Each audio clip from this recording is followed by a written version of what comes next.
বাহিরের তপ্ত রোদ আর ভ্যাপসা গরম। রহিম সাহেবের মতো যাদের অ্যাজমা বা হাঁপানি আছে তাদের জন্য এই সময়টা খুব কঠিন। শ্বাস নিতে কষ্ট হচ্ছে, বুকটা যেন চেপে আসছে। তবুও তিনি ইনহেলার নিচ্ছেন না। ভয় একটাই, 15 ঘন্টার এই রোজাটা কি এক নিমেষেই শেষ হয়ে যাবে?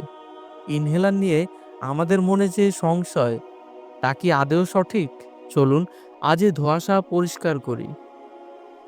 আধুনিক অধিকাংশ আলেম ও ফিক একাডেমির মতে রোজা রাখা অবস্থায় ইনহেলার ব্যবহার করলে রোজা ভেঙে যাবে।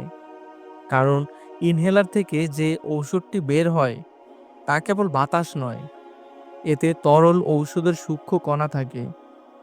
যখন আপনি ইনহেলার চাপেন তখন এই কণাগুলো খাদ্যনালী হয়ে পাকস্থলীতে পৌঁছানোর প্রবল সম্ভাবনা থাকে। যেহেতু এটি শরীরের ভেতরে প্রবেশ করছে, তাই এটি রোজাকে নষ্ট করে দেয়।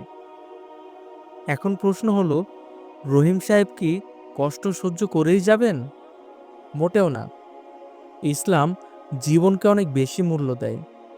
যদি শ্বাসকষ্ট এতই তীব্র হয় যে ইনহেলার না নিলে জীবন বিপন্ন হতে পারে, তবে তিনি অবশ্যই ইনহেলার নেবেন এবং রোজাটি ভেঙে ফেলবেন। এই ভেঙে যাওয়া রোজার বদলে তিনি পরবর্তীতে সুস্থ হলে একটি কাজা রোজা রেখে দিলেই হবে। ডাক্তারদের মতে এখন অনেক লং অ্যাক্টিং বা দীর্ঘমেয়াদী ইনহেলার পাওয়া যায়, যা সাহরিতে নিলে সারাদিন ভালো থাকা যায়।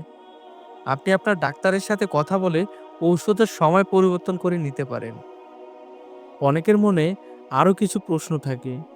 যদি কেবল সিলিন্ডার থেকে অক্সিজেন দেওয়া হয়, যাতে কোনো ঔষধ মেশানো নেই, তবে রোজা ভাঙবে না। কারণ বাতাস বা অক্সিজেন পাকস্থলীতে যায় না।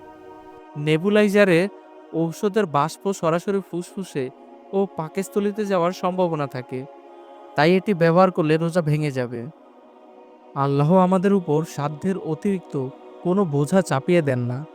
আপনার রোগ যদি দীর্ঘস্থায়ী হয় এবং আপনি কখনোই রোজা রাখার সক্ষমতা অর্জন না করেন, তবে আপনি ফিদিয়া বা অভাবীকে খাবার দেওয়ার মাধ্যমে এর সমাধান করতে পারেন।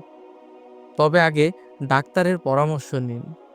আপনার আশেপাশে যারা শ্বাসকষ্টের রোগী আছে তাদের সাথে এই তথ্যটি শেয়ার করুন।